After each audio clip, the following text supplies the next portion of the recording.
설마 배웅을 하러 간 공항에서 남편의 뒷모습을 목격하게 될 줄이야. 갑작스러운 출장이 잡혔다며 집을 나선 남편.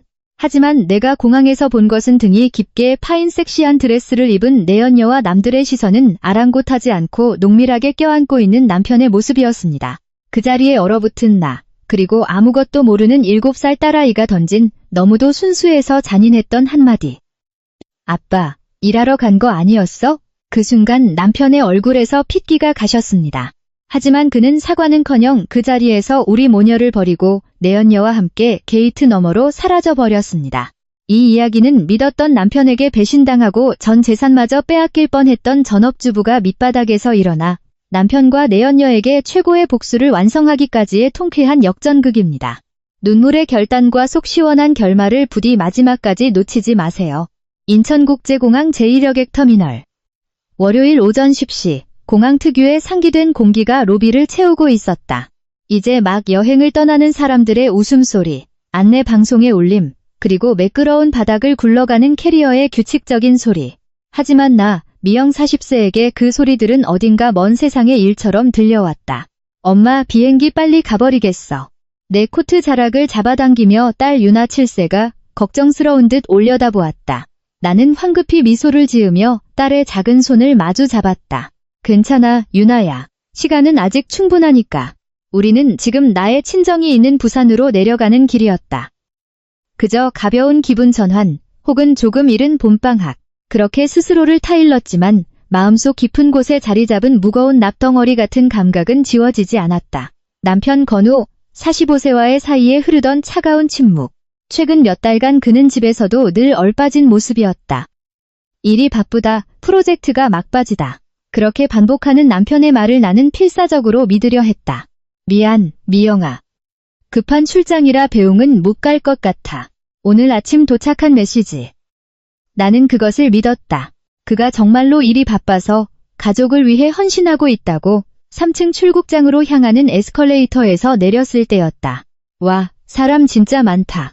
유나가 천진난만하게 소리쳤다. 나는 딸의 손을 이끌고 체크인 카운터 쪽으로 걸음을 옮겼다. 그때 코를 찌르는 듯한 달콤한 향수 냄새가 훅 끼쳐왔다. 공항의 무기질적인 소독약 냄새와는 다른 농밀하고 관능적인 꽃향기. 시선을 들어 올린 곳. 셀프 체크인 기기 근처 기둥 그림자에 낯익은 뒷모습이 있었다. 질 좋은 네이비 슈트.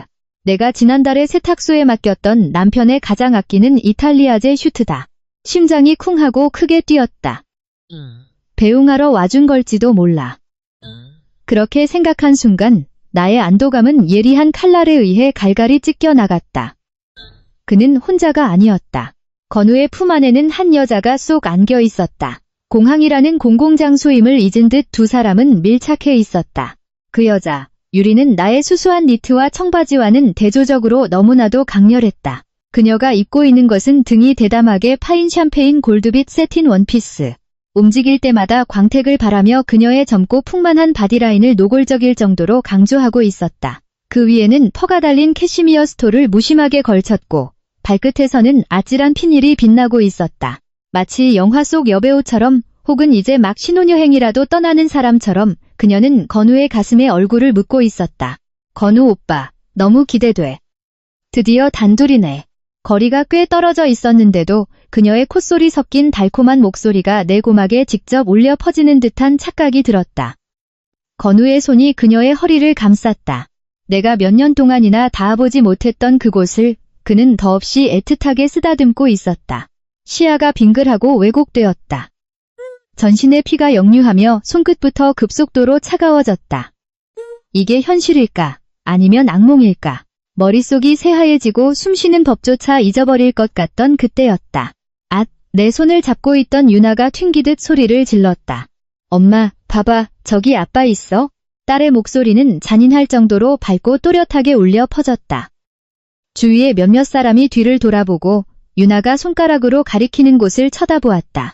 그 소리는 사랑을 속삭이던 두 사람의 세계에도 닿은 모양이었다. 건우가 천천히 고개를 들었다. 유리의 머리카락에 키스하려던 그의 동작이 멈췄다. 그리고 그 시선이 우리에게 얼어붙은 나와 만면의 미소를 띠며 손을 흔드는 딸에게 향했다. 그 순간 건우의 얼굴에서 문자 그대로 핏기가 싹 가시는 것이 보였다. 그가 머금고 있던 녹아내릴 듯한 미소는 순식간에 사라졌고 대신 떠오른 것은 유령이나 괴물과 조우한 듯한 밑바닥 모를 공포의 표정이었다. 그의 품에 있던 유리 또한 기척의 변화를 느끼고 천천히 이쪽을 돌아보았다. 긴 속눈썹으로 둘러싸인 눈동자가 나를 꿰뚫었다. 그녀는 놀라지 않았다. 당황하지도 않았다. 그저 사냥감을 품평하는 듯한 서늘한 눈빛으로 나와 내 곁에 있는 작은 유나를 위아래로 핥듯이 쳐다보았을 뿐이다. 아빠? 유나가 고개를 갸웃거렸다. 아버지의 모습이 이상하다는 것을 어린아이도 눈치챈 것이리라. 흔들던 손이 힘없이 툭 떨어졌다. 나는 움직일 수 없었다. 도망치는 것도 소리를 지르는 것도 하지 못한 채 그 자리에 못 박혀 있었다. 공항의 안내방송이 아득해지고 내 세상에는 안면이 창백해진 남편과 의기양양하게 미소 짓는 내연녀, 그리고 아무것도 모르는 딸만이 남겨졌다. 여기서부터 시작될 지옥을 나는 아직 진정한 의미로 이해하지 못하고 있었다. 정적에 휩싸인 공기 속에서 유나의 목소리만이 야속할 정도로 밝게 울렸다. 아빠, 깜짝 놀랐어. 출장 가는 데가 여기였어? 유나는 내 손을 뿌리치고 아장아장 남편 건우 쪽으로 달려갔다.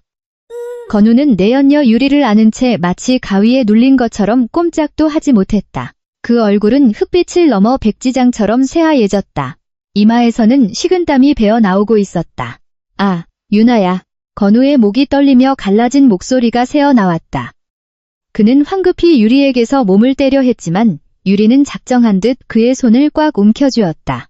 어머, 건우 오빠. 이 아이가 예이그? 유리의 목소리는 은쟁반의 옥굿을 굴러가듯 달콤했지만 그 눈동자에는 냉혹한 빛이 서려 있었다. 그녀는 등이 깊게 파인 금빛 원피스 자락을 흔들며 건우에게 더욱 체중을 기댔다. 그 몸짓은 나와 유나의 눈앞에서 이 남자는 내 것이라고 선언하는 조용하고도 강렬한 소유권의 주장이었다. 나는 한 발자국도 움직일 수 없었다.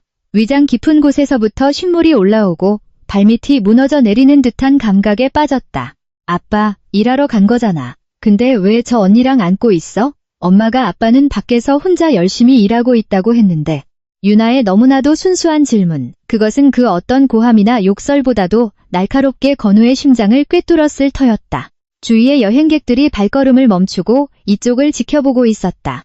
상황을 눈치챈 사람들의 시선이 차갑게 혹은 호기심 어린 눈초리가 되어 건우와 유리에게 꽂혔다.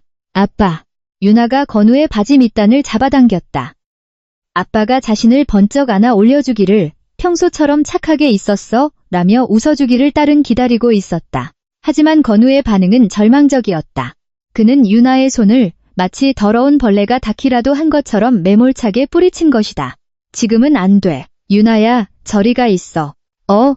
유나가 눈을 동그랗게 떴다. 건우는 딸의 눈을 보려고도 하지 않은 채 주위의 시선으로부터 벗어나기 위해 필사적으로 평정을 가장했다. 그는 한때 내가 사랑했던 다정하고 든든한 남편이 아니라 그저 궁지에 몰린 비겁한 사내로 전락해 있었다. 장소를 옮기자 미영아. 여기서 소란 피우는 건. 건우가 나를 향해 낮고 차가운 목소리를 던졌다. 여기서 소란 피우는 건 내 체면을 깎아먹는 짓이다. 그가 하고 싶은 말은 그런 뜻이었다. 소란 피우는 게 누군데? 마침내 내 떨리는 입술 사이로 말이 새어나왔다. 일하러 간다고 딸이랑 나를 속이고 이런 데서 저 여자랑. 건우씨, 당신 지금 자기가 무슨 짓을 하고 있는지 알기나 해?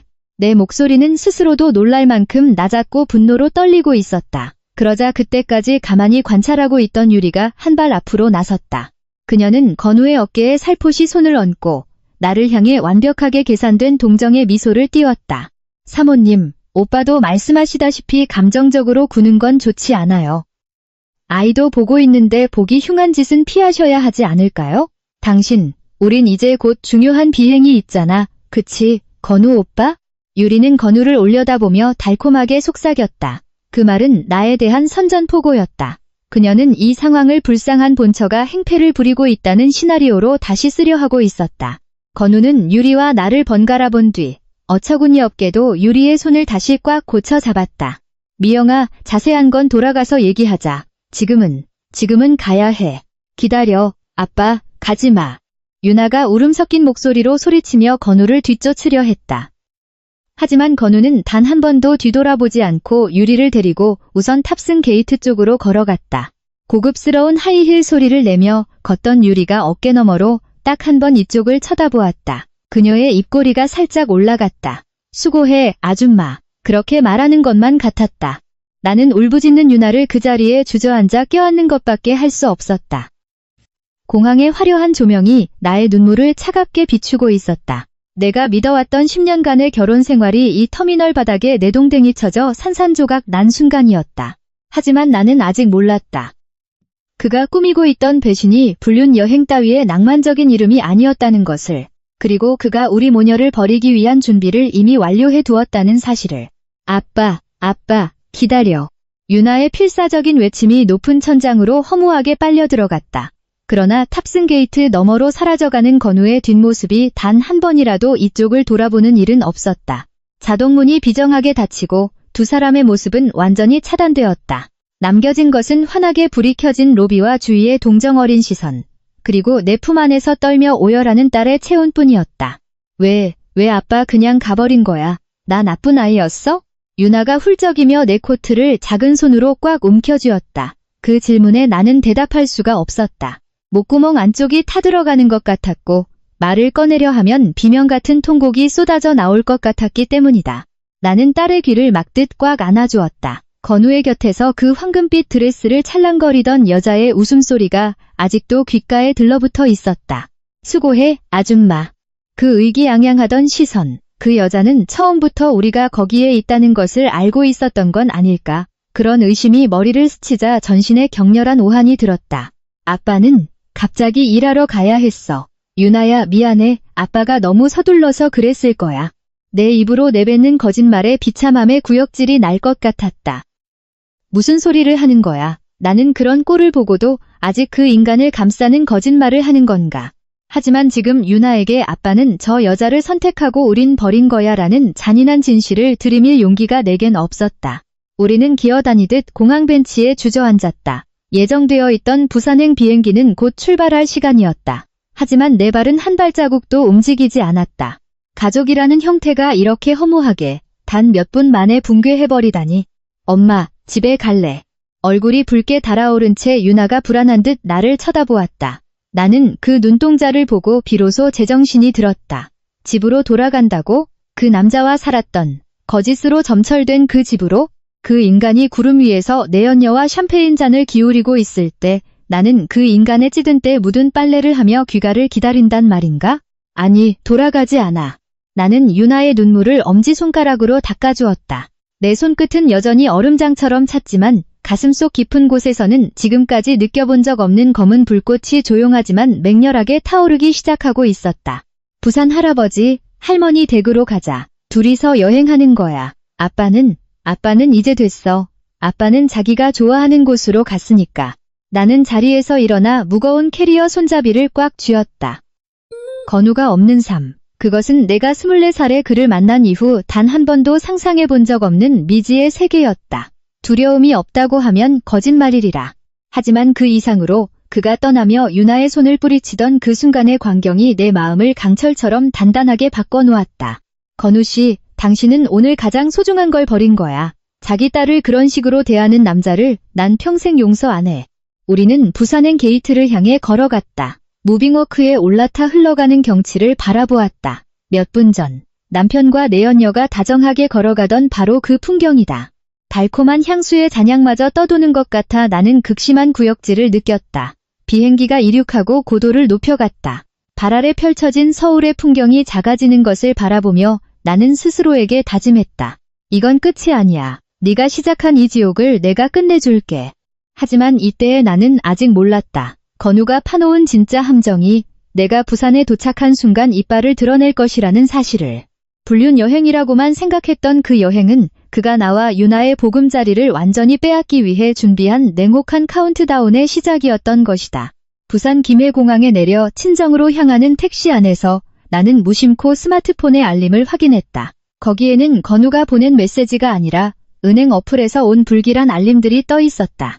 화면에 표시된 숫자를 본 순간 내 손끝에서 핏기가 싹 가셨다. 캐리어를 쥔 손이 덜덜 떨리기 시작했다.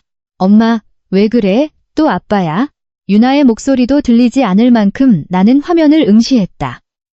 그곳에 기록된 것은 우리가 함께 쌓아 올렸다고 믿었던 미래가 철저히 짓밟혔다는 냉혹한 사실이었다. 택시 창밖으로 나측은 부산 시내가 흘러가고 있었다. 하지만 내 시선은 손에 들린 스마트폰에 못 박혀 있었다. 거짓말, 그럴 리가 없어. 떨리는 손가락으로 거듭은행 어플 화면을 새로 고침했다. 하지만 표시되는 숫자는 변하지 않았다. 부부 공동 계좌. 거기에는 내 처녀 시절 모아둔 적금도 건우가 유나의 장례를 위한다며 부어왔던 교육 자금도 합쳐서 1억 원 가까이 들어있었어야 했다.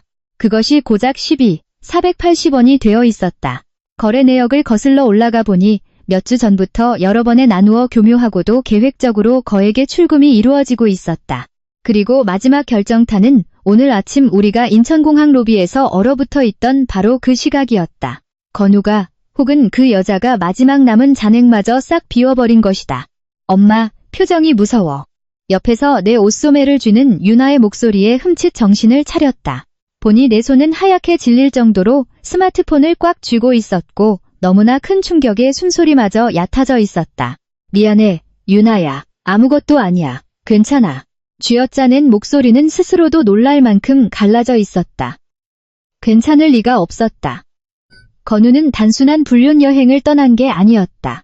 나와 딸을 빈털터리로 내쫓고 그 여자와 새 인생을 시작하기 위해 도망친 것이다. 공항에서의 그 얼굴, 안면이 창백해지던 그 표정. 그것은 불륜을 들킨 것에 대한 죄책감이 아니라 예정에 없던 장소에서 나와 마주치는 바람에 자금을 전부 빼돌리기 전에 소란이 일어날까봐 두려워했던 보신버신의 공포였던 것이다. 친정에 도착하자 부모님은 우리를 따뜻하게 맞아주셨다. 하지만 내 안색을 보자마자 어머니의 표정이 흐려졌다. 미영아, 너 왜 그래? 유령 같은 얼굴을 하고. 김서방은 같이 안 온 거야? 나는 부모님 앞에서 무너져 내릴 것 같은 마음을 필사적으로 다잡았다. 건우 씨랑은 이제 안 볼지도 몰라요. 그 말만을 전하는 것이 고작이었다. 그날 밤 유나가 부모님 품에 안겨 잠든 후 나는 손님방의 차가운 이불 위에 앉아 어둠 속에서 다시 스마트폰을 열었다. 메일함에는 건우로부터 한 통의 메시지가 와 있었다. 미영에게 갑작스러운 일이라 놀랐겠지만 우리 관계는 이미 회복 불가능하다고 생각해. 너의 히스테릭한 성격이나 집안의 숨막히는 분위기는 이제 더 이상 견딜 수가 없어. 공항에서 네가 본 대로 나에겐 지켜야 할 사람이 생겼어. 당분간은 부산에서 머리 좀 식히고 있어. 참고로 생활비에 대해서는 네가 멋대로 집을 나가 별거를 시작한 셈이니 앞으로는 내 관리하에 최소한의 금액만 송금할 거야. 이혼 절차에 대해서는 추후내 쪽 변호사를 통해 연락할게. 유나에 대해서는 네가 무단으로 데리고 나간 이상 현재 환경이 안정될 때까지는 내가 친권을 가지는 것이 타당하다고 생각해. 감정적으로 굴지 말고 현실을 직시해. 너무나도 이기적이고 냉혹한 단어들. 정서불안, 히스테릭, 멋대로 집을 나갔다. 그는 나를 완벽한 악역으로 둔갑시키려 하고 있다.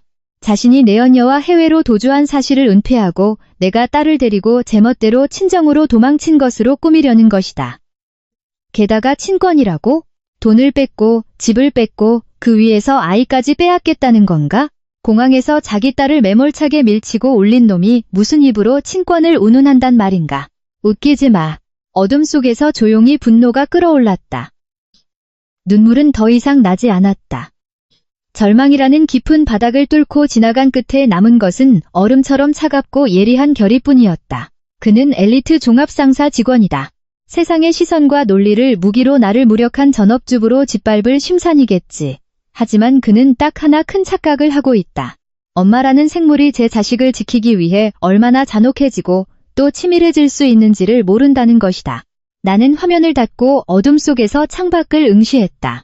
건우 씨, 당신은 날 버렸어. 그건 좋아. 하지만 당신은 유나의 마음을 짓밟고 미래를 뺏으려 했지. 후회하게 해줄게. 이런 한 푼 남김없이 당신 인생의 모든 것을 내가 되찾아 올 테니까. 다음 날 아침, 나는 친정 근처에 있는 작은 카페로 향했다. 그곳에서 어떤 인물을 만나기 위해 불륜 여행인 줄만 알았던 그 공항에서의 조우는 지옥으로 향하는 입구가 아니라 내가 그 남자를 파멸시키기 위한 최고의 출발점으로 변하려 하고 있었다. 다음 날 부산의 하늘은 아이러니할 정도로 맑게 개어 있었다. 하지만 내 마음은 어젯밤 도착한 건우의 메일이 남긴 잔향으로 여전히 시커멓게 얼어붙어 있었다. 엄마, 좋은 아침. 아빠한테 연락 왔어? 일어난 유나가 불안하게 내 얼굴을 들여다본다. 그 순수한 눈동자를 볼 때마다 가슴이 조여들었다. 아빠는 지금 일이 엄청 바쁘신가 봐. 그러니까 당분간은 여기서 할아버지 할머니랑 재밌게 놀자. 응. 힘껏 미소 지으며 대답했지만 유나는 납득하지 못한 눈치였다. 7살 아이에게 공항에서 밀쳐지던 아빠의 차가운 손길은 어른들이 생각하는 것보다 훨씬 깊게 각인되어 있는 것이다. 유나를 어머니에게 맡기고 나는 혼자 근처 찻집으로 향했다. 떨리는 손가락으로 다시 한번 건우의 메일을 읽어보았다. 읽으면 읽을수록 소름이 끼칠 정도로 교활한 속내가 투명하게 비쳤다. 네가 감정적이니까 대화가 안 된다. 기록으로 남기는 게 현명하다. 이건 단순한 이별 통보가 아니다. 그는 확신범이다. 상사에서 수백 건의 계약을 성사시켰던 그 남자가 이번에는 가정해체라는 프로젝트를 수행하려 하고 있다.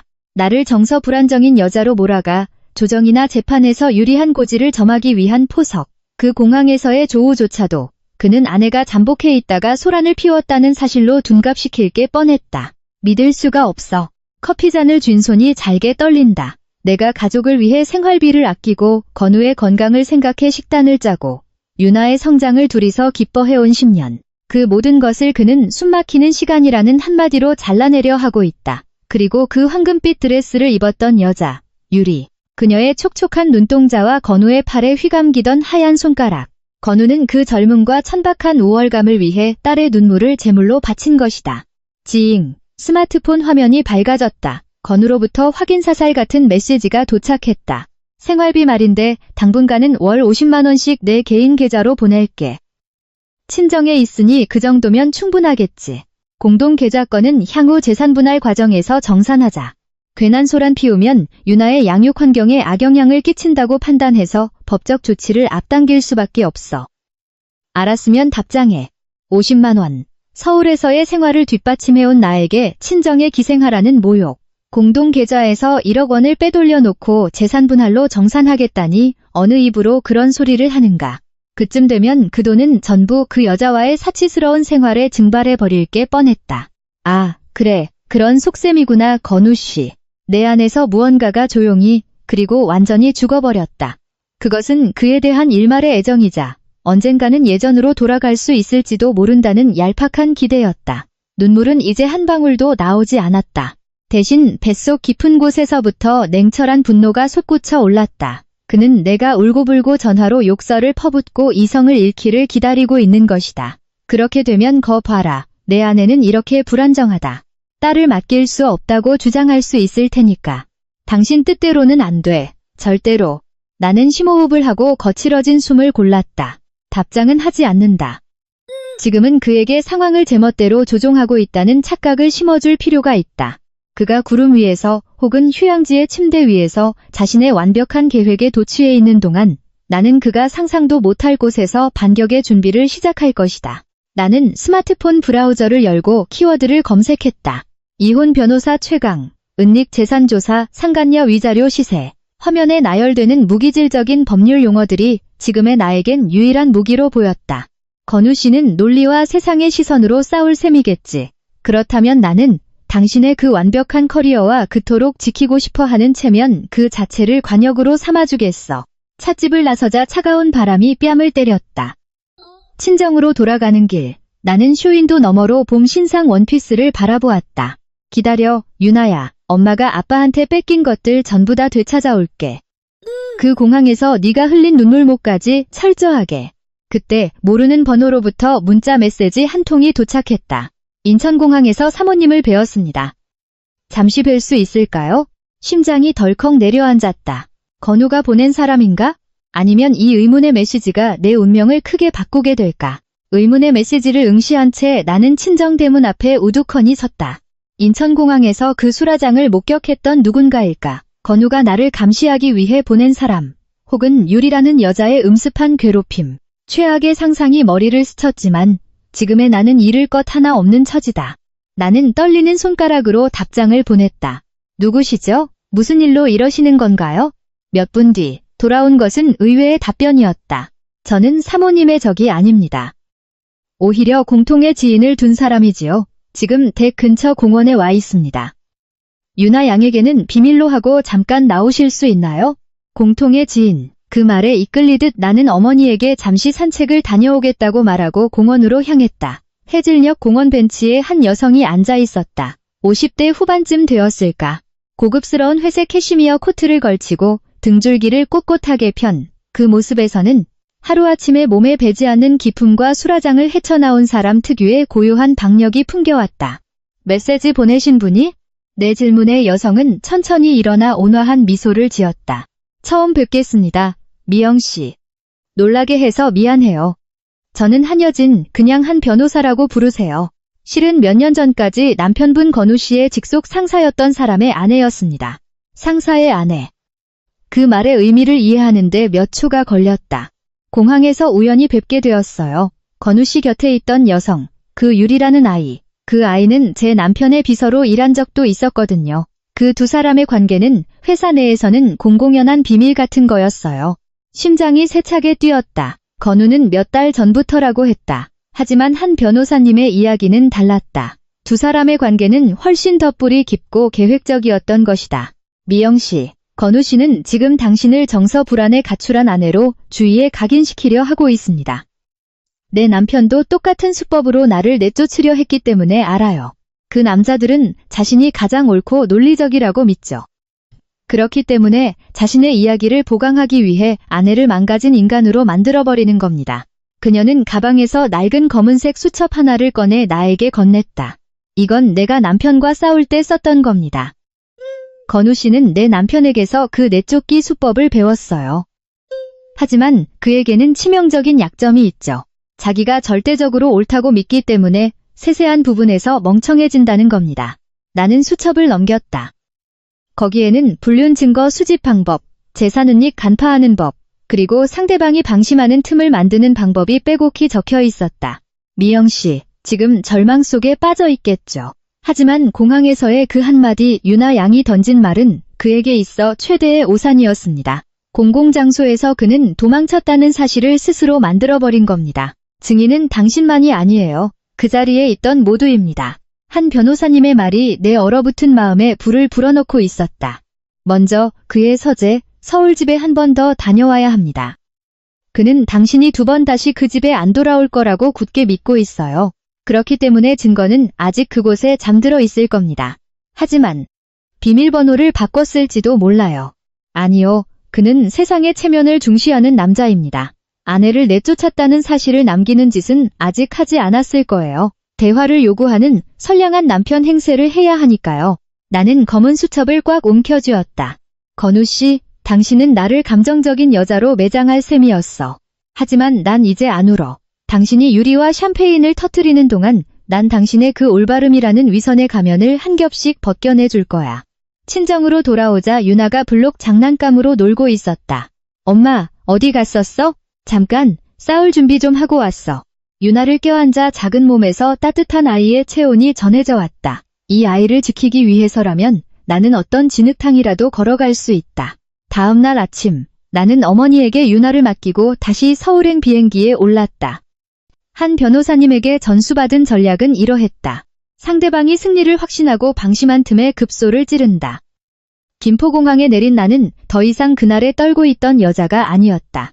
나는 택시에 올라타 한때 가족의 행복이 깃들어 있어야 할, 그리고 지금은 배신의 본거지가 된 강남의 주상복합 아파트로 향했다. 주머니 속 스마트폰에 건우로부터 또 메일이 왔다.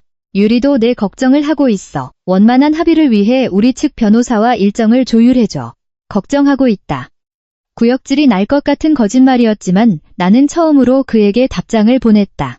알겠어. 시간이 좀 필요하지만 당신 말대로 냉정하게 대화해볼게. 그것이 내가 친 첫 번째 덫이었다. 김포공항에서 택시를 타고 며칠 전까지 우리 집이었던 강남의 주상복합 아파트로 향했다. 차창 밖으로 보이는 경치는 그날과 똑같은데 세상을 보는 내 눈은 이미 예전과는 달라져 있었다. 한 변호사님에게 받은 검은 수첩의 묵직함이 가방 너머로 내 옆구리를 든든하게 지탱해주고 있다. 여기서 세워주세요. 강남 노른자위 땅에 솟아오른 고층 아파트. 건우가 엘리트 상사맨으로서의 자존심을 상징하듯 선택한 차갑고 고급스러운 입구. 공동 현관을 지나 엘리베이터 거울에 비친 내 얼굴을 보았다. 안색은 나빴지만 그 눈동자에는 전례 없이 냉철한 빛이 깃들어 있었다. 비밀번호를 눌렀다. 띠리릭 열렸다. 한 변호사님의 예상대로 건우는 아직 번호를 바꾸지 않았다. 대화를 거부하는 아내를 연출하기 위해서는 언제든 내가 돌아올 수 있는 상태를 유지해 둘 필요가 있었던 것이리라. 나는 언제든 문을 열어두고 있다. 도망친 건 아내 쪽이다. 그런 비겁한 알리바이가 지금의 나에겐 우습게 보였다. 정적에 휩싸인 거실. 그곳에는 며칠 전 우리 생활의 흔적이 고스란히 남아 있었다. 벗어던진 건우의 양말, 유나가 그리다만 아빠의 초상화, 그리고 주방에는 낯선 와인잔 2개가 씻기지도 않은 채 놓여 있었다. 격렬한 구역질이 치밀어 올랐다. 불륜 여행에서 돌아와 그 여자를 이 집에 들인 건가? 유나의 추억이 깃든 이 공간을 그놈들은 흙발로 더럽힌 것이다. 나는 감정을 억누르고 한 변호사님이 지시한 대로 건우의 서재로 향했다. 그는 완벽주의자지만 자신보다 못하다고 생각하는 인간을 깔보는 버릇이 있다. 나를 컴퓨터 하나 제대로 못 다루는 무지한 주부라고 얕보고 있는 그는 중요한 서류를 이 방 어딘가에 숨겨두었을 것이다. 책상 서랍 책장 뒤, 시간은 한정되어 있다. 이윽고 맨 아래 서랍 안쪽, 이중 바닥으로 된 공간에서 바인더 하나를 발견했다. 이거다. 손이 떨렸다. 거기에는 지난 3년간 불륜 상대 유리와의 데이트 영수증, 둘이 공유하던 차명 계좌의 명세서, 그리고 이혼 시뮬레이션이라고 적힌 메모가 끼워져 있었다. 그곳에는 나의 정신 상태를 어떻게 불안정하게 보일 것인지, 어떻게 생활비를 끊어서 나를 자멸하게 만들 것인지 치밀한 일정이 적혀 있었다. 최악, 정말 최악의 인간. 내가 유나의 열 때문에 밤을 새우던 그날도, 내가 건우의 승진을 축하하며 솜씨를 발휘해 요리하던 그날도, 그는 이 방에서 나와 딸을 배제하기 위한 계획을 짜고 있었던 것이다. 나는 모든 페이지를 스마트폰 카메라로 찍었다. 한 변호사님의 조언에 따라 원본에는 손을 대지 않았다. 그가 눈치챘다고 생각하게 해서는 안 되기 때문이다. 작업을 마치고 방을 나서려던 그때 현관문이 열리는 소리가 났다. 앗, 심장이 멎을 뻔했다. 건우다. 왜 이런 시간에? 황급히 서재의 옷장 안으로 몸을 숨겼다. 거봐, 건우 오빠. 그 아줌마 친정에서 안 돌아오잖아. 애교 섞인 콧소리가 거실에 울렸다. 유리다. 그래, 미영이는 자존심이 세니까. 한 번 그런 꼴을 보였으니 2번 다시 내 얼굴을 보고 싶지 않을 거야. 이걸로 예정대로 이 집도 정리할 수 있겠어. 옷장 틈새로 거실을 가로지르는 2 사람의 모습이 보였다. 건우는 유리의 어깨를 감싸 안고 그 공항에서 보였던 것과 똑같은 녹아내릴 듯한 미소를 짓고 있었다. 유나가 불쌍하긴 한데 새 아빠가 생기겠지. 오빠, 내 오피스텔 방 빼는 거 진행해도 돼? 그럼 다음 달부터는 여기서 같이 살자. 토할 것 같았다. 딸을 공항에서 올리고 미래를 빼앗은 주제에 입에 침도 마르기 전에 새로운 여자를 이 집에 살게 하려 하다니. 그들에게 나와 유나는 교체 시기가 된 낡은 가구와 다를 바 없었다. 나는 어둠 속에서 검은 수첩을 손가락 자국이 남을 정도로 꽉 쥐었다. 분노로 몸이 떨리는 것을 필사적으로 억눌렀다. 웃을 수 있는 것도 지금뿐이야. 건우씨, 유리씨. 한 변호사님이 가르쳐준 말을 마음속으로 되새겼다. 복수의 철칙은 상대방이 승리를 확신한 순간 그 발밑을 무너뜨리는 것. 나는 2 사람이 침실로 들어가는 것을 확인하고 소리 없이 현관을 빠져나왔다. 밖으로 나오자 서울의 밤바람은 놀라울 정도로 차갑게 내 뺨을 때렸다. 나는 한 변호사님에게 전화를 걸었다. 증거를 전부 찾았습니다. 잘하셨어요, 미영씨. 자, 반격의 무대를 준비하죠. 한 변호사님의 차분한 목소리가 밤거리에 울려 퍼졌다. 그날 밤, 나는 한 변호사님의 사무실에서 건우가 가장 두려워하는 어떤 인물에게 연락을 취하기로 했다. 그것은 건우의 커리어를 뿌리째 흔들어버릴 최후의 한 수였다. 건우 씨의 직속 상사인 최 전무님, 그분에게 연락합시다. 한 변호사님의 말에 나는 숨을 삼켰다. 최 전무. 건우가 은사라고 부르며 걸핏하면 그분이 나를 밀어주고 계시니 내 장래는 탄탄대로다라며 자랑하던 회사의 유력자다. 일개 전업주 부인, 내가 전무에게 연락한들 이야기를 들어주기나 할까? 미영씨, 잊지 마세요. 최 전무님은 제 남편의 오랜 친구이기도 합니다. 그리고 그는 무엇보다도 회사의 품위를 중요하게 여기는 분이죠. 불륜 여행을 위해 출장이라 속이고 법인카드와 경비를 부당하게 사용했다는 사실을 알게 되면 절대 가만히 있지 않을 겁니다. 한 변호사님의 눈동자는 사냥감을 노리는 매처럼 날카로웠다. 나는 그날 밤 그녀의 지도하에 한 통의 서류 봉투를 작성했다. 내용물은 조금 전 서재에서 찾은 불륜 증거, 은닉 계좌의 복사본, 그리고 공항에서 딸을 밀쳐내던 건우의 모습을 상세히 적은 진술서. 하지만 그것을 지금 당장 보내는 것은 아니다. 지금은 그에게 자신의 뜻대로 통제하고 있다는 착각을 계속 심어줘야 할 때입니다. 한 변호사님의 지시에 따라 나는 건우에게 짧은 메시지를 보냈다. 건우 씨, 어제는 미안해. 머리 좀 식혔어. 이혼 문제도 포함해서 당신 말대로 차분하게 얘기해보고 싶어. 유나 일도 걱정되니까 조만간 서울로 올라갈게. 전송 버튼을 누르는 손가락이 분노로 미세하게 떨렸다. 몇 분 후, 건우로부터 바로 답장이 왔다. 알면 됐어. 너도 이제 현실을 파악한 모양이네. 유리도 네가 말귀를 알아듣는 사람이라 다행이라고 하더라. 다음 주 일요일, 내 변호사를 대동해서 우리 집에서 얘기하자. 유리도 기꺼이 참석하겠다고 했어. 그 말 뒤에 숨겨진 나를 향한 철저한 경멸. 그는 내가 완전히 굴복하여 자신이 준비한 푼돈의 위자료만 받고 유나를 데리고 사라져줄 것이라 굳게 믿고 있는 것이다. 아시겠어요, 미영씨? 앞으로 일주일 동안 그에게서 어떤 괴롭힘이나 고압적인 메일이 와도 절대 화를 내서는 안 됩니다. 침묵, 혹은 순종적인 답장. 그것이 그를 방심하게 만드는 독약이 될 겁니다. 그 후 며칠 동안 나는 부산으로 돌아가 친정에서 칼을 갈았다. 건우로부터는 매일같이 위에서 내려다보는 듯한 메일이 도착했다. 생활비 50만 원 입금해뒀다. 감사히 써라. 집에 있는 짐은 필요한 것 빼고 이쪽에서 다 처분할게. 새 생활에 방해되니까. 유나는 아빠의 문자를 기다리고 있었다. 엄마, 아빠가 미안해라고 연락 왔어? 나는 딸을 껴안고 단지 이제 곧 다 끝날 거야 라고만 말해주었다. 일주일의 침묵 동안 나는 한 변호사님과 함께 건우가 출장이라고 했던 여행이 실제로는 회사의 거래처와의 접대 명목으로 진행된 증거를 굳혔다.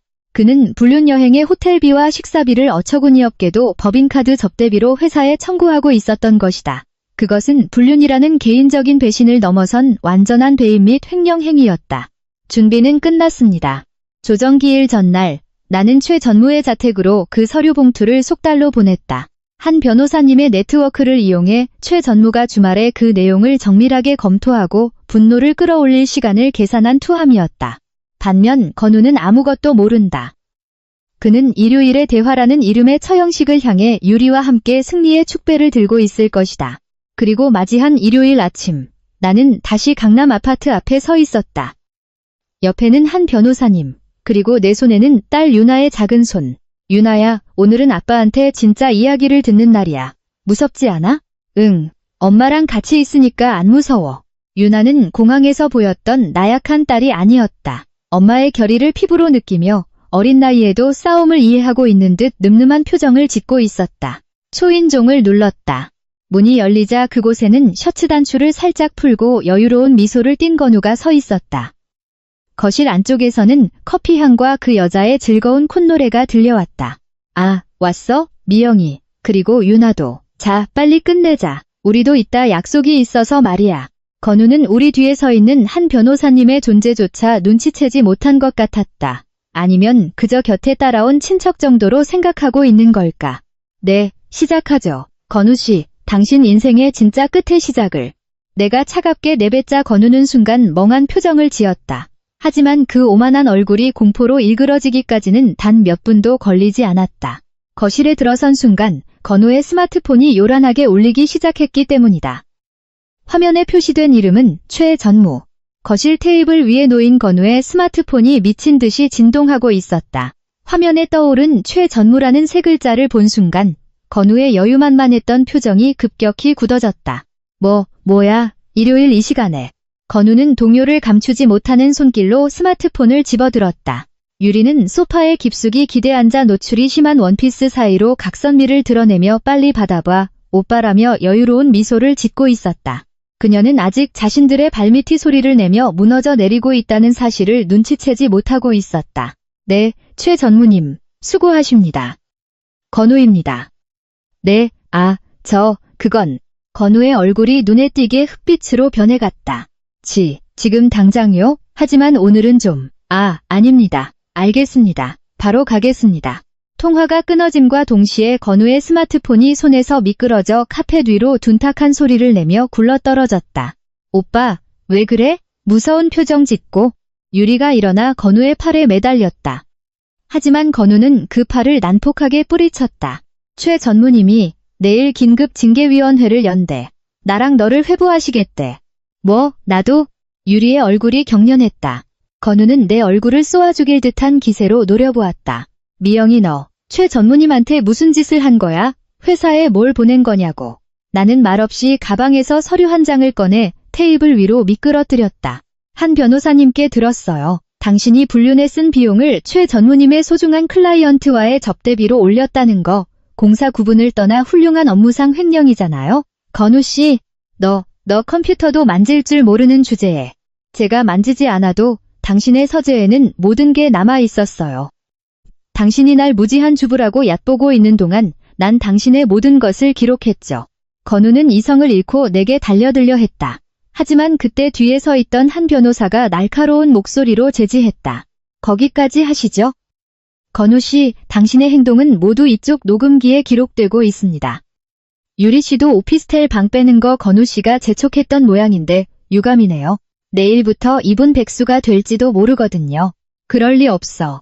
오빠가 어떻게든 해줄 거라고. 오빠는 차기 부장 후보란 말이야. 유리가 신경질적으로 소리쳤다. 하지만 한 변호사는 차갑게 코웃음을 쳤다. 차기 부장이요? 최 전무님은 경로하셨습니다. 자기 얼굴에 먹칠을 한 부하를 그분이 용서하실 리가 없죠. 미영 씨에게 보낸 생활비 50만 원이라는 모욕적인 메일도 최 전무님께 공유 완료되었습니다. 가족도 챙기지 못하는 남자를 클라이언트가 신뢰할 리가 없다고 하시더군요. 유리의 얼굴에서 급속도로 자신감이 사라졌다. 그녀는 건우의 어깨를 잡고 뭐라고 말 좀 해봐. 나 길거리에 나앉게 안 한다고 약속했잖아 라며 따져 물었다. 하지만 건우는 이제 그녀를 쳐다볼 여유조차 없었다. 미영아, 제발 부탁이야. 내가 취소해달라고 할게. 회사 잘리면 양육비도 못 준다고. 유나를 생각해서라도. 그때 내 뒤에서 쭉 침묵하고 있던 유나가 한 발 앞으로 나섰다. 유나는 공항에서 자신을 밀쳐냈던 아빠를 똑바로 쳐다보았다. 아빠, 있잖아. 나 아빠가 회사 사람한테 혼나도 하나도 안 슬퍼. 유나야. 아빠는 공항에서 내 손을 놨잖아. 아빠가 원했던 건 내가 아니라 그 언니랑 멋진 아빠 자리였던 거잖아. 안녕, 아빠. 7살 딸이 던진 결별의 말. 그것은 그 어떤 법률 용어보다도 잔혹하게 건우의 자존심을 산산조각 내버렸다. 자, 가실까요? 최 전무님이 기다리십니다. 한 변호사가 재촉하자 건우는 유령 같은 발걸음으로 현관을 향해 걸어갔다. 유리는 거실 한가운데서 황금빛 드레스를 비참하게 떨며 주저앉아 울고 있었다. 그녀가 손에 넣었다고 생각했던 승리는 순식간에 사라져버린 것이다. 나는 아파트 문을 닫기 전에 딱 한 번 뒤돌아보았고 한때 사랑했던 남자의 뒷모습을 보았다. 그곳에는 더 이상 엘리트 상사맨의 그림자 따위는 어디에도 없었다. 서울 가정법원 복도는 한겨울에 한기가 스며든 것처럼 서늘했다. 몇 달 전 인천공항의 화려한 로비에서 절망에 빠져있던 내가 지금 이렇게 의연하게 서 있다. 옆에는 항상 냉철한 한 변호사님, 그리고 맞은편에는 볼품없이 야윈 건우가 앉아 있었다. 그럼 조정을 시작하겠습니다. 조정위원의 낮은 목소리가 실내에 울렸다. 건우는 처음엔 부당한 해고다, 아내의 모함이다라며 언성을 높였지만 최 전무에 의한 사내 조사 결과가 들이밀어지자 뱀 앞에 개구리처럼 잔뜩 움츠러들었다. 건우 씨. 당신이 제출한 성격 차이를 이유로 한 이혼 신청 말입니다만 이쪽에서 제출한 증거 자료와 너무나도 모순됩니다. 한 변호사가 책상 위에 한 뭉치의 자료를 올려놓았다.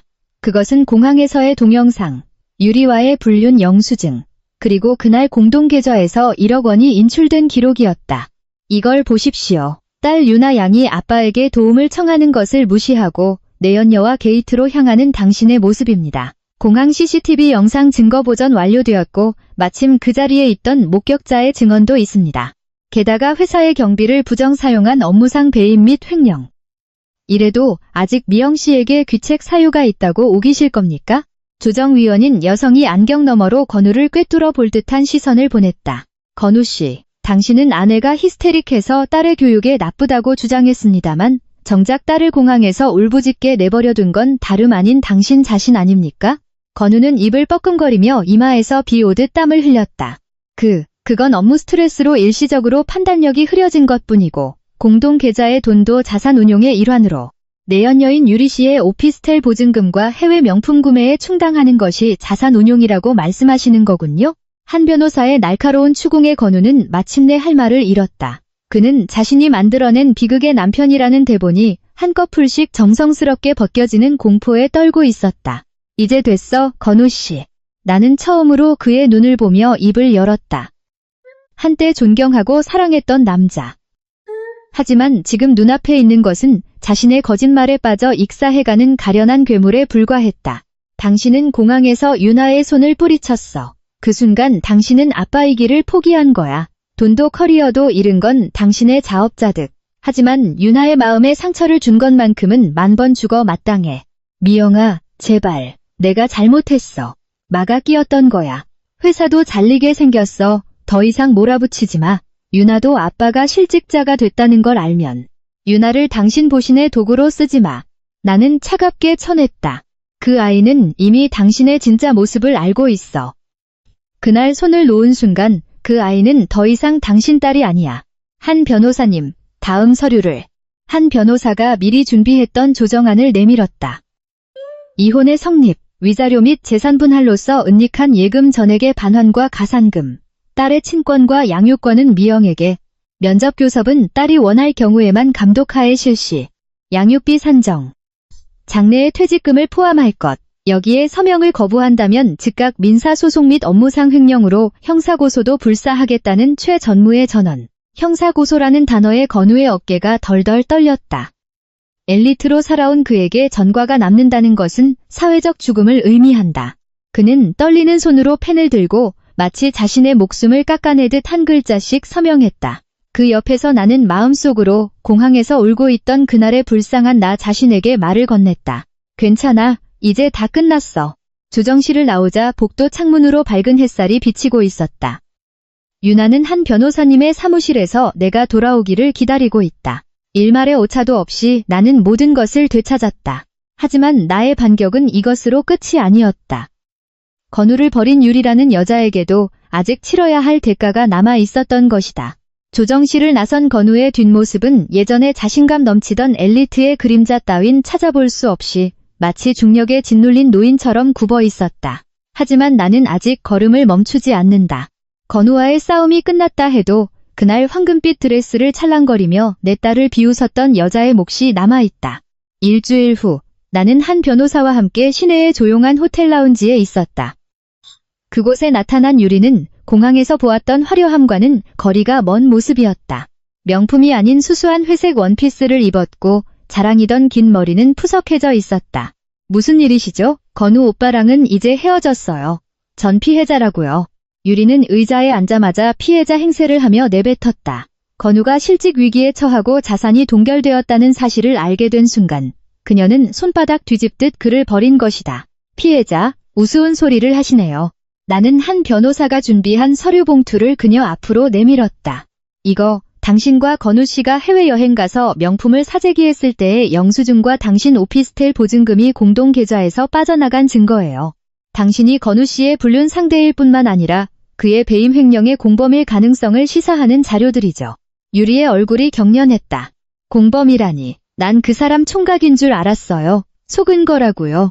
공항에서 나와 딸을 봤을 때 당신은 수고해 아줌마라고 했죠. 그 순간 당신이 건우 씨에게 처자가 있다는 사실을 충분히 인지하고 있었다는 증거가 됩니다. 최 전무님도 당신의 연루 여부를 철저히 조사하겠다고 벼르고 계시고요. 한 변호사가 결정타를 날렸다. 유리 씨, 당신이 회사를 자진 퇴사한 건 현명했지만 재취업은 어떡하실 건가요? 이 자료가 업계에 돌거나 혹은 당신이 건우 씨에게서 받은 금품의 반환을 요구하는 소송을 우리가 제기한다면 당신의 미래도 건우 씨처럼 모래성같이 무너지겠죠. 원하는 게 뭐야? 유리는 목소리를 떨며 독사 같은 시선을 내게 던졌다. 위자료 지급과 2번 다시 우리 앞에 나타나지 않겠다는 서약서에 서명하는 것. 그리고 당신이 건우 씨에게 받은 모든 명품을 처분하고 그 돈을 내 딸의 양육비로 반환할 것. 내 물건을 전부 다 뺏겠다는 거야?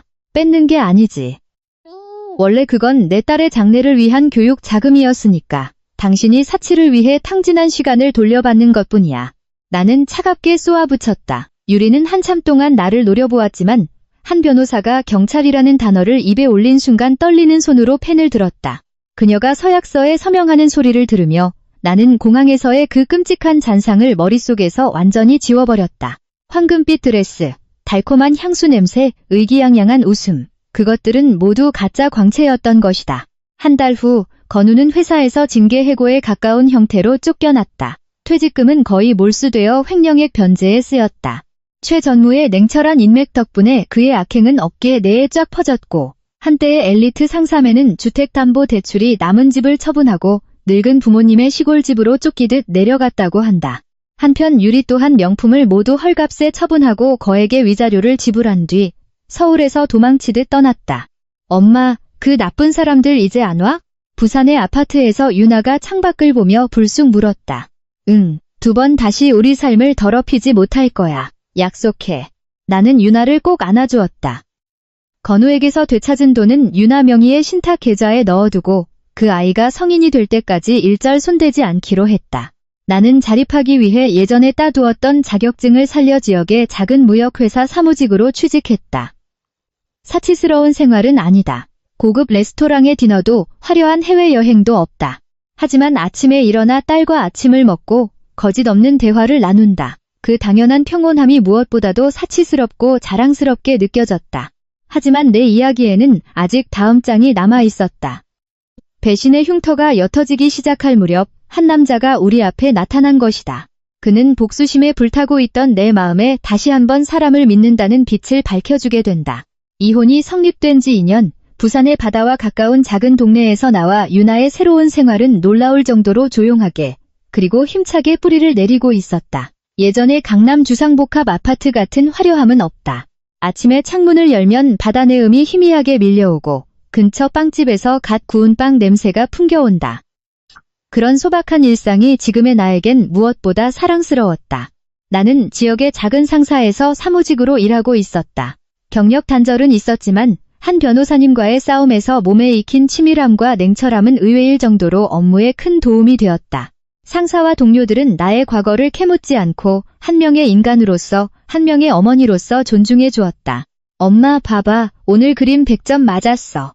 학교에서 돌아온 유나가 책가방을 내던지며 도화지 한 장을 펼쳐 보였다. 거기에는 밝은 노란색과 하늘색으로 칠해진 손을 잡고 걷는 2 사람의 모습이 있었다. 와, 멋지다. 이거 엄마랑 유나야? 응. 그리고 해님도 웃고 있어. 유나의 그림은 서울에 있을 무렵에 어둡고 칙칙한 색채에서 어느새 빛이 넘치는 밝은 색으로 변해 있었다. 그날 인천공항에서 흘렸던 눈물, 아빠에게 손을 쳐내렸을 때의 절망, 그것들이 완전히 사라진 것은 아닐 것이다. 하지만 이 아이는 나와 함께 앞을 향해 걸어가는 것을 선택해준 것이다. 밤에 유나가 잠든 후 나는 거실에서 혼자 따뜻한 유자차를 마시는 것이 일과가 되어 있었다. 문득 스마트폰 깊숙한 곳에 잠들어 있는 오래된 사진 폴더를 열어본다. 거기에는 한때 행복했던 가족의 모습이 있다. 건우 옆에서 남들의 시선을 의식하며 억지로 웃고 있던 나. 지금의 나라면 알 수 있다. 이때의 나는 그의 소유물 중 하나로서 완벽한 전시품이 되려 필사적이었던 것이다. 건우의 연락은 이제 사무적인 양육비 입금 알림뿐이었다. 들리는 소문에 의하면 그는 재취업에 실패하고 시골 본가에서 부모님의 연금에 기대어 살고 있다고 한다. 한때 부하 직원들을 턱짓으로 부리며 큰돈을 굴리던 남자의 말로 치고는 너무나도 초라하다. 하지만 내 안의 복수심은 더 이상 남아있지 않았다. 분노조차도 시간이 잔잔한 파도처럼 조용히 가라앉혀버린 것이다. 건우 씨, 당신은 결국 아무도 사랑하지 않았던 거야. 당신 자신의 허영심 외에는. 한편 유리도 소문에 의하면 지방의 유흥가를 전전하고 있다고 한다. 그녀가 필사적으로 지키고 싶어 했던 젊음과 미모라는 무기도 거짓과 배신의 대가로 치러야 했던 위자료 앞에서는 아무 쓸모가 없었던 모양이다. 엄마, 내일 도시락에 계란말이 싸줘. 잠투정을 부리며 침실에서 나온 유나가 내 무릎에 얼굴을 묻는다. 알았어, 빨리 가서 자자. 딸의 따뜻한 체온을 느끼며 나는 깊은 숨을 내쉬었다. 잃은 것은 컸다. 믿었던 세계는 무너졌고 마음은 갈기갈기 찢어졌다. 하지만 그 잔해 속에서 나는 내 2발로 일어선다는 그 무엇과도 바꿀 수 없는 것을 찾아낸 것이다. 이제 누군가의 눈치를 보며 말을 고를 필요는 없다. 내 인생의 운전대는 내가 쥐고 있다. 그러던 어느 날 유나가 다니는 초등학교의 학부모 도우미 활동에서 나는 한 남성을 만나게 된다. 그는 불쑥 내 앞에 나타난 것이 아니었다. 그저 우리가 조용히 쌓아 올린 이 평온한 세계에 봄날의 산들바람처럼 자연스럽게 스며들어 온 것이다. 그 만남이 다시 나의 운명을 움직이기 시작할 줄은 그때의 나는 아직 알지 못했다. 그날은 아침부터 촉촉하고 고요한 비가 내리고 있었다. 초등학교에서 열리는 지역 교류 이벤트. 우천으로 인해 체육관에서 열리게 되었지만 아이들의 열기와 어른들의 온화한 웃음소리로 가득 차 있었다. 나는 학부모 도우미의 일원으로 접수처에 서 있었다. 바쁘게 움직이던 중 문득 유나가 누군가와 다정하게 이야기하는 모습이 눈에 들어왔다. 그래, 여기는 좀 더 살살 색칠하면 예쁠 거야. 유나 옆에서 쪼그리고 앉아 만들기를 도와주는 남성이 있었다. 40 중반쯤 되었을까? 깔끔한 네이비색 셔츠에 길이 든 앞치마. 화려하진 않지만 그 모습에서는 깊은 숲 같은 정적과 타인을 거부하지 않는 따뜻함이 묻어났다. 아, 엄마, 이 아저씨 진짜 잘 만들어. 유나가 기쁜 듯 나를 불렀다. 남성은 천천히 일어나 쑥스러운 듯 짧게 깎은 머리를 극적였다. 처음 뵙겠습니다. 근처 지역 아동센터 센터장을 맡고 있는 정지훈이라고 합니다. 유나가 색감이 참 섬세하네요. 놀랐습니다. 감사합니다. 유나 엄마 송미영입니다. 그와 눈이 마주친 순간 나는 묘한 감각에 빠졌다. 지금까지 만나온 남자들, 특히 건우 같은 타입은 항상 자신을 어떻게 보여줄지, 상대를 어떻게 압도할지 하는 야심으로 가득 차 있었다. 하지만 지훈 씨의 눈동자에는 그런 독이 전혀 없었다. 그저 비갠 뒤에 하늘처럼 맑아서 나의 존재를 있는 그대로 받아들여주는 듯한 다정함이 있었다. 그 후 몇 달간 지훈 씨와 만날 기회가 자연스럽게 늘어났다. 그는 때때로 퇴근길에 내가 일하는 회사를 찾아오거나 주말에 유나를 데리고 바닷가 쓰레기 줍기 봉사활동에 초대해주기도 했다. 그는 절대 나의 과거를 꼬치꼬치 캐묻지 않았다. 내가 문득 보여주는 그늘이나 남성에 대해 무의식적으로 쳐버리는 마음의 벽을 억지로 부수려 하지 않았다. 그저 빗물이 땅에 스며들듯 그는 우리의 일상에 다가와 주었다. 어느 날 해질녘 봉사활동이 끝난 후 유나가 조금 떨어진 곳에서 조개를 줍는 동안 우리는 파도치는 해변을 걷고 있었다. 미영 씨, 지훈 씨가 걸음을 멈추고 수평선을 바라본 채 입을 열었다. 저는 예전에 소중한 사람을 사고로 잃었습니다. 그 후 오랫동안 나 혼자만 행복해져도 되는 걸까 자문자답하며 살아왔죠. 그의 옆얼굴에 숨길 수 없는 쓸쓸함이 스쳤다. 나는 처음으로 그 역시 깊은 상실감을 안고 살아가고 있다는 것을 알게 되었다. 하지만 미영 씨와 유나를 만나고 서투를지 모르지만 누군가를 위해 따뜻한 차를 끓이거나 누군가의 귀가를 기다리는 그런 당연한 행복을 다시 한번 믿어보고 싶어졌어요. 지훈 씨는 나를 향해 돌아서서 내 눈을 똑바로 쳐다보았다. 저는 친아빠를 대신할 수는 없습니다. 유나의 진짜 아빠가 될 수도 없겠죠. 하지만 두 사람의 가장 든든한 내 편으로서 앞으로의 인생을 함께 걸어가게 해주지 않겠습니까? 그 말에 가슴속 깊은 곳에 쌓여있던 무언가가 한꺼번에 무너져 내리는 것을 느꼈다. 건우에게 받았던 배신의 상처, 공항에서 내쳐지던 순간의 얼음 같은 기억. 그것들이 지훈 씨의 따뜻한 말에 녹아내려 눈물이 되어 쏟아졌다. 나는 그 자리에 주저앉아 소리내어 울었다. 이혼하고 2년 동안 필사적으로 강한 엄마인 척하며 단 한 번도 누군가 앞에서 보이지 않았던 눈물. 지훈 씨는 아무 말 없이 내 등에 살포시 손을 얹어주었다. 그 손바닥의 온기는 예전 건우가 가졌던 계산된 다정함과는 다른 진심 어린 애정으로 가득 차 있었다. 다시 한번 사람을 믿어도 되는 걸까요? 그럼요. 천천히 해도 됩니다. 미영 씨의 속도에 맞출게요. 파도 소리가 우리 사이의 침묵을 부드럽게 메워주고 있었다. 그날 인천공항에서 모든 것을 잃었다고 생각했던 나.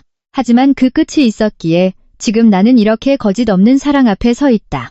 유나가 양손 가득 조개 껍데기를 안고 이쪽으로 달려오는 것이 보였다. 엄마, 지훈 아저씨, 이것 봐. 엄청 예쁜 거 주웠어. 우리는 노을로 물든 바닷가에서 셋이 함께 웃었다. 그것은 화려한 주상복합 아파트에서는 절대 손에 넣을 수 없었던 황금빛 드레스보다도 눈부신 진정한 행복의 예감이었다. 지훈 씨를 만나고 계절이 한 바퀴를 돌았다. 우리의 관계는 급격히 타오르는 불같은 사랑이라기보다는 차가워진 몸을 서서히 덮여주는 모닥불 같은 것이었다. 그는 주말이 되면 어김없이 낡은 SUV를 몰고 친정 앞까지 마중을 나와주었다. 목적지는 늘 자연이 풍부한 산이나 한적한 바닷가. 건우는 항상 지위를 따지며 고급 호텔 라운지나 명품 거리를 선호했지만 지훈 씨는 유나와 함께 흑투성이가 되어 곤충을 찾고 파도치는 해변에서 개를 쫓는 것을 즐거워했다. 저기, 아저씨, 이 돌멩이 아저씨 코랑 똑같이 생겼어. 유나가 강가에서 주운 둥근 돌을 내밀자 지훈 씨는 진짜네? 내 코랑 똑같다라며 소리내어 웃었다. 처음에는 낯설어 하던 유나가 그에게 마음을 열기 시작한 것은 만난 지 3개월쯤 지났을 때부터였다. 두 사람이 친부녀처럼 웃는 모습을 보며 내 가슴 깊은 곳이 뭉클해지는 것을 느꼈다. 지훈 씨는 절대 나에게 결혼을 재촉하지 않았다. 어느 날 밤, 친정집 앞에 차를 세웠을 때 그는 운전대를 쥔 채 온화하게 말했다. 미영 씨, 당신이 과거의 상처를 안고 있는 건 당연한 거예요. 억지로 지우려 하지 않아도 됩니다. 그 상처까지 포함해서 당신이란 사람을 지켜주고 싶거든요. 그 말은 그날 공항에서 산산조각 났던 나의 자존감을 한 조각씩 정성스레 이어 붙여주는 마법 같았다. 건우는 나를 자신의 커리어를 장식할 부속품으로 취급했지만 지훈 씨는 나를 한 명의 소중한 인간으로 바라봐주고 있다. 그리고 운명의 날은 평범한 일상 속에서 찾아왔다. 셋이서 저녁 식사를 하고 있을 때였다. 지훈 씨가 만들어준 모양이 조금 찌그러진 오므라이스를 먹던 유나가 문득 숟가락을 멈추고 지훈 씨의 얼굴을 물끄러미 쳐다보았다. 있잖아, 아저씨. 응? 왜 그래, 유나야? 내가 아저씨를 아빠라고 불러도 돼? 방 안이 순식간에 정적에 휩싸였다.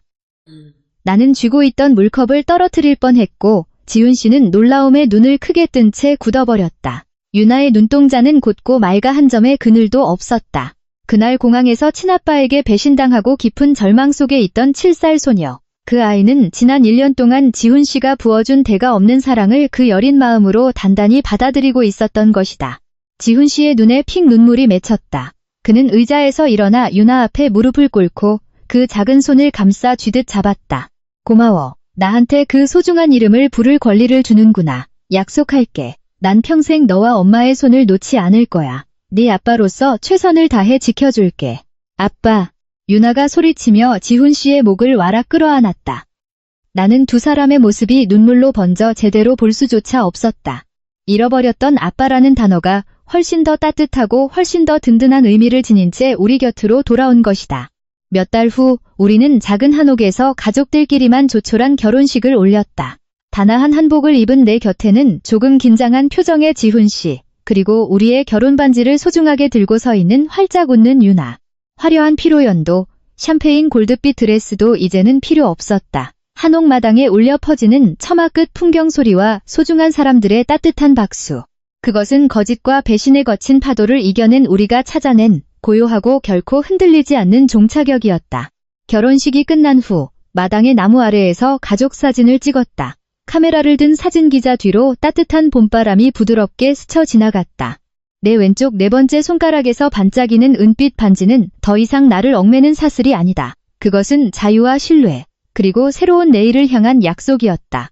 자, 갈까? 우리들의 새로운 집으로. 지훈 씨가 내민 커다란 손에 나와 유나의 손이 포개졌다.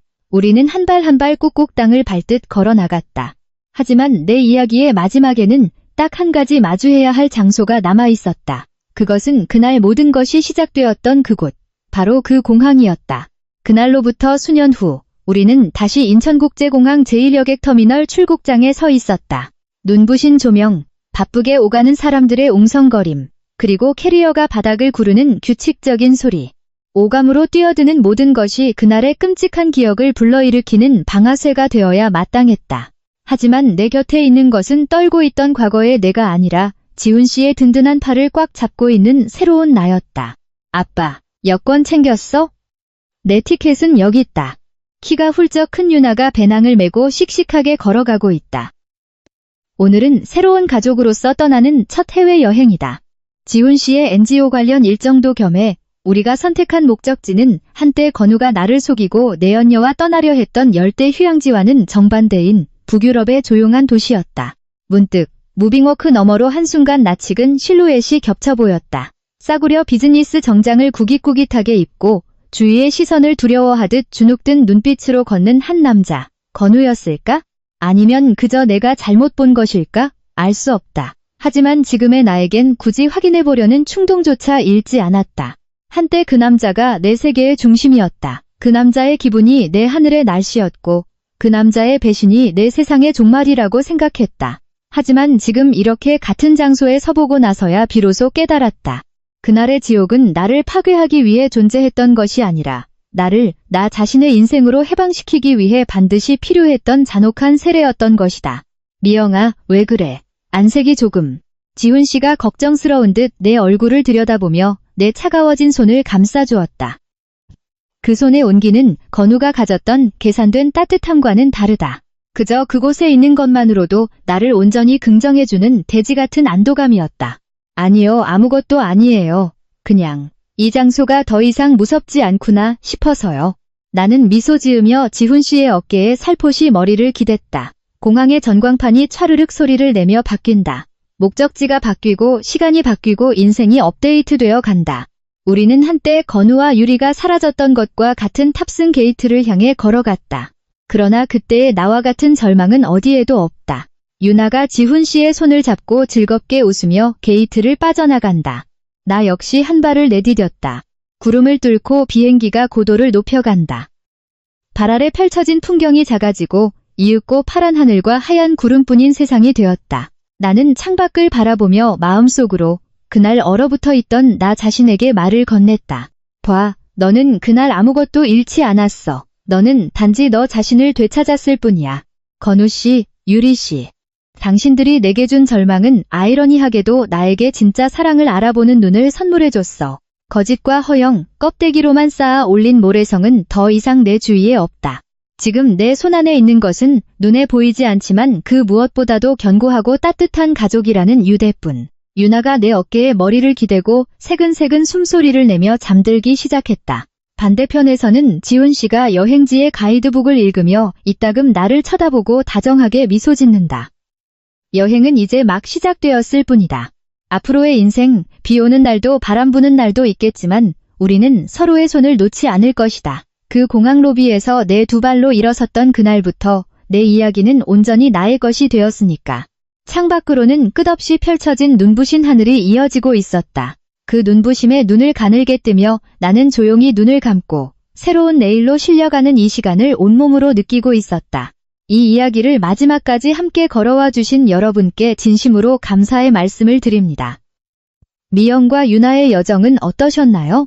배신이라는 깊은 절망의 늪에서 기어 올라와 진정한 행복을 쟁취한 그녀들의 모습이 여러분의 마음에 작은 용기와 희망의 불씨를 지필 수 있었다면 이보다 더 큰 기쁨은 없을 것입니다.